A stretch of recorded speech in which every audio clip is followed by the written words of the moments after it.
My presentation is going to be rather quick. I know that pizza is arriving, and I'm the first one that wants to be there in time, so I'll help you out. I work in Erlang Solutions, not a secret. Like, you came here, you know where you are. We do scalable stuff and all the Erlang keywords, my big passion. This is how you can find me on the internet, everywhere by that picture except LinkedIn, because I'm supposed to look professional, so in LinkedIn I have an actual portrait. Everything else, that picture, my GitHub, and the organization that I'm going to talk about, an open source effort. You know, this is going to be about Prometheus, so before we arrive to Prometheus, first one little clarification. What is the difference between metrics and instrumentation? Because they tend to be related, but they're not the same. Do you have any idea how would you put it in a headline? What's the difference? No idea? In like a very simple way to explain it, I would say that this is the difference between the front end and the back end. And let me try to explain why. What is instrumentation? So instrumentation is about seeing what's going on under the hood.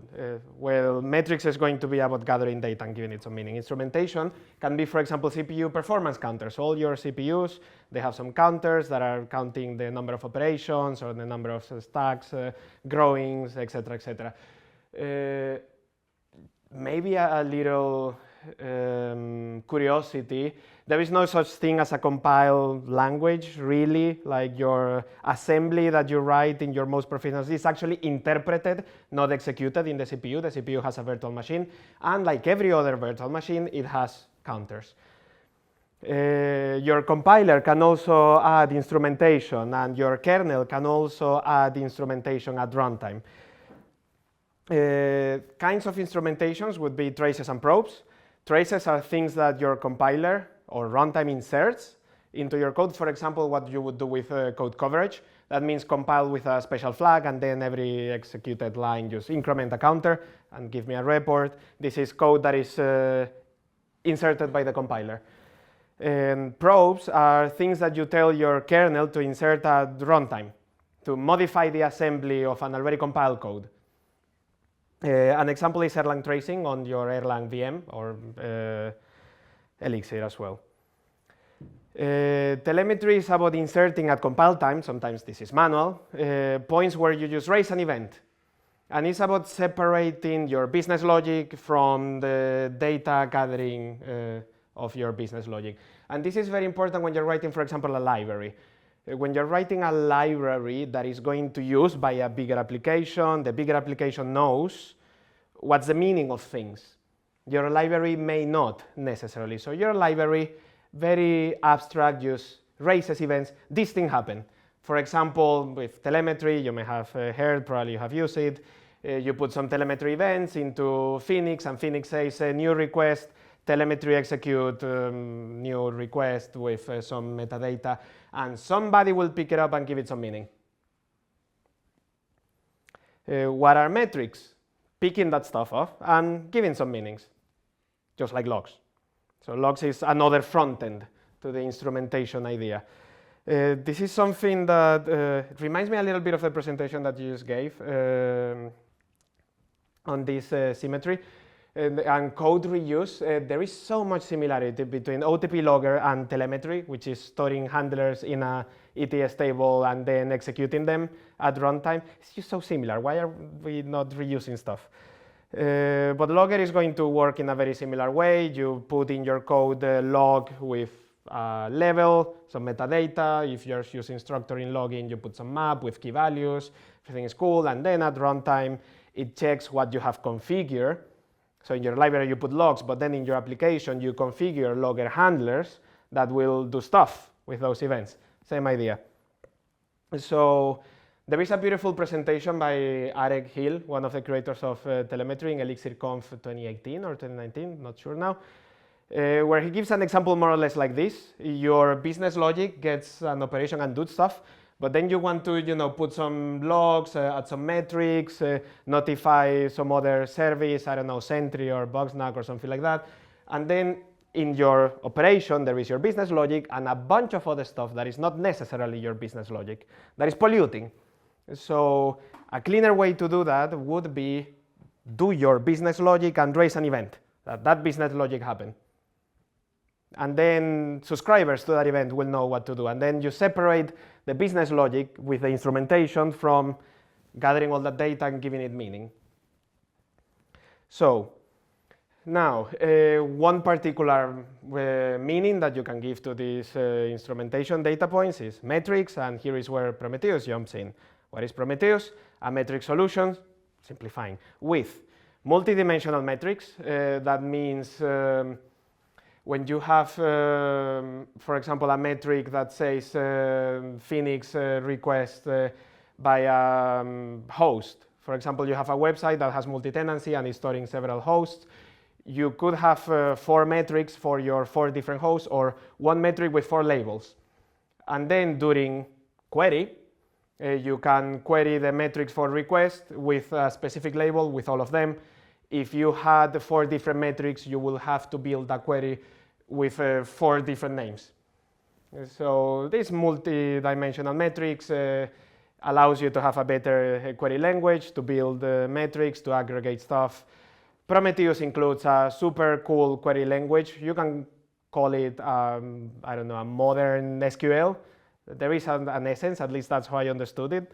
It's super powerful, and a million integrations. Prometheus integrates with just about everything, including Datadog, which is a competition, but it also integrates with Kubernetes, with like Slack even, there are integrations for that. Prometheus at some point was the biggest project in the Linux Cloud Foundation. It's one of those mature projects. Now it's not the biggest one anymore, but for several years it was the biggest by funding and number of lines of code and contributions. Bigger than Kubernetes. Anyway, and in Erlang, now you made your libraries with your instrumentation. You probably use telemetry or a customized alternative if you have some special needs. And you ship your library. Somebody uses it in an application, subscribes to all the events, and then you want to raise counters. What solutions do we have for that in Erlang? You may have probably seen this one. It's a good old one. It has been around for many, many years, and it has 85 million downloads in Hex, so that makes it to the top 20, more or less. Most downloaded packages ever in Hex. This library was written by a guy, Ilya Kaprov, together with a bunch of other libraries, an Elixir adapter with Phoenix and Plugs adapters. They all go together and work together very nice. In Elixir, you have a few other alternatives, more or less. In Erlang, not really. There is just this one. What was the problem with that one? Lack of maintenance. This was written by a guy that was super prolific at some point and wrote so many open source projects and participated a lot in conferences, but eventually life happens. I don't know what's up with his private life, but he didn't have time anymore. I should have inserted here this meme from XKCD where the whole world is depending on this little library that somebody's maintaining, and then when he disappears, everybody gets very angry, but nobody's paying him. I mean, I got angry when I wrote to him like, hey, can you help? And he answered 3 months later.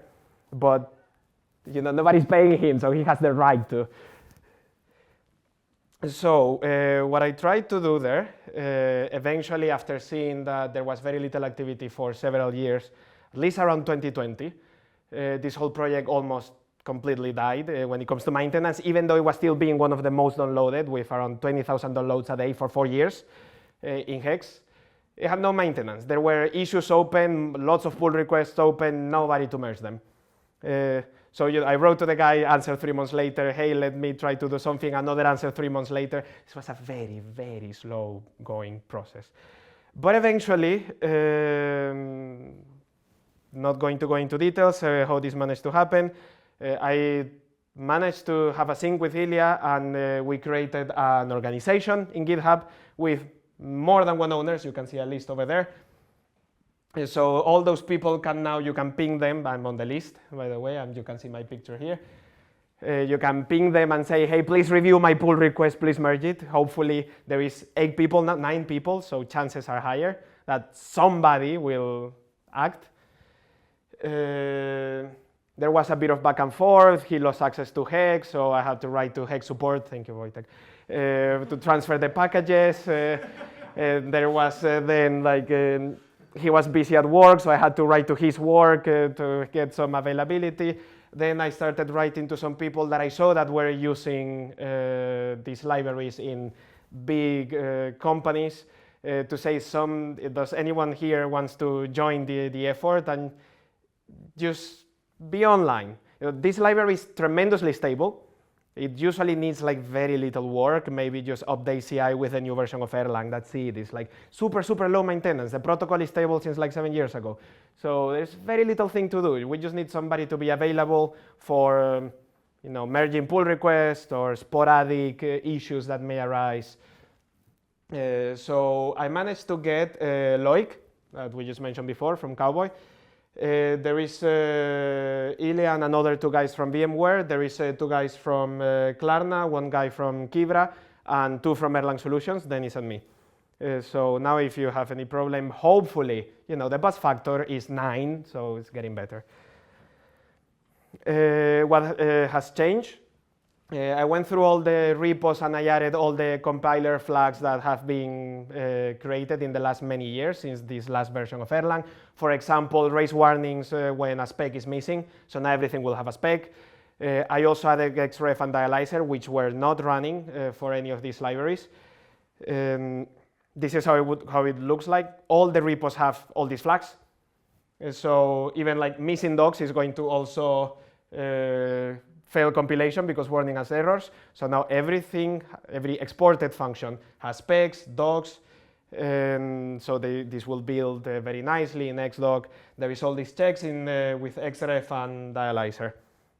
And all the libraries have this. The Elixir ones, I have worked on those a little bit less, because at the end of the day, this is free time. This is an open source community, so if anybody of you knows about the Elixir compiler flags better than me, please contribute. Shouldn't be too hard. Another few things that happened, these 3, just because reviewing this pull request can be somewhat opinionated. I wanted to lower the chance for opinions. This is as low maintenance as possible. If you give me a pull request, I just want to see what's the business logic that changed. I don't want to discuss if you're using tabs or spaces. There is a formatter and a linter that is going to say red in CI if the line is longer than 100, so that I don't have to review and then say, oh, this line is longer than 100, please change it. It's automated. Also, documentation will build your cool Xdoc that we have since OTP 27. I'm doing this the same way that Telemetry does. You can check how Telemetry would do it so that it compiles. When you add the doc attributes in Erlang 27, that wouldn't compile in Erlang 26. But you want to support all versions. So there is a fancy macro that just transforms the doc attribute into export empty list or something like that. Don't remember right now, and then nothing happens. But for 27, that's the documentation. They are also at runtime. So at runtime, you can say code get docs and then read them on your shell, which didn't happen in previous versions of OTP. And how does it work? If apart from using it, you want to have a look, contribute, improve something, there is basically one link here from the standard Prometheus community that says how are you supposed to write a client. And it has, when I was going through the code to see, okay, is there anything that should be improved? There is this issue, how to do it. And then I was a bit surprised at the way the code was doing. I thought that if I was to write this as an Erlang developer from scratch, I wouldn't do it this way. Why is it done that way? And I found this document, and this document tells you to do it that way. So it's not the Erlang idiomatic way. It feels like object-oriented under the hood, because you have a top class that is the collector, and it's supposed to expose this method, and all your metric types should derive from it. And this is the language that this document uses, so this is what it does. It's behavior with a callback. So it's how it is. I guess that this also helps the official Prometheus people, gives them a chance to be able to help somehow, because the terminology is the same across all the client libraries, even if some languages are going to be functional, object-oriented, or pick your favorite. So there are two important behaviors: the collector, which has a couple of callbacks to create the data store, which is ETS tables, and to print them. In this case, is printing them to a RAM file, which is a super witty optimization. I didn't know that OTP had this, but you had RAM files, which talk to like in memory. It's even faster than IO list. It's a witty one. And there is another behavior that is the Prometheus metric that requires the set, reset, get value, and like declare and new. That would just increment a bunch of counters in ETS tables. All the metric types under the hood are implemented as ETS tables, and you just increment stuff. For example, for the counter, you actually have the table is a triplet with a key and two numbers. The first one is an integer, the second one is a float, and this is an optimization. So if you're working with integers, you can do ETS increment counter, but if you have a float, you just add it to the third one, and then you're keeping track separately of the counters and the floats. And then when you read, you just read both and sum them. So for example, that's how a counter is implemented. And these are all the libraries. There is a bunch of new versions uploaded, published. For all the related libraries, the top one is Prometheus, and there is also Prometheus X, which is just a thin Elixir wrapper around the previous one.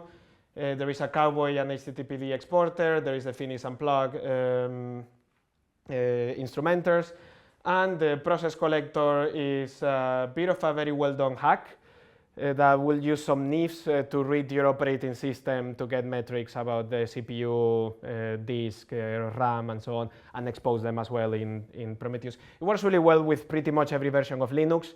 With BSD, gets like some versions of BSD and Mac, more or less. But with Linux, it's a really smart hack. Very well done. And that's pretty much all. Thank you very much.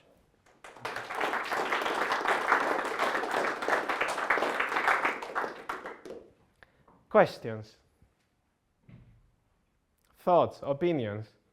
Yeah. I just wanted to say that you're one of the good guys, right? When faced with the temptation to fork,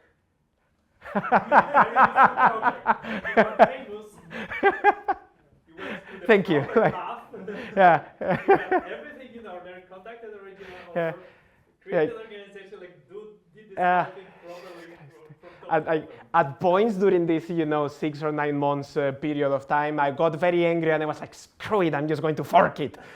But eventually it worked out well, and yes, everything just ended.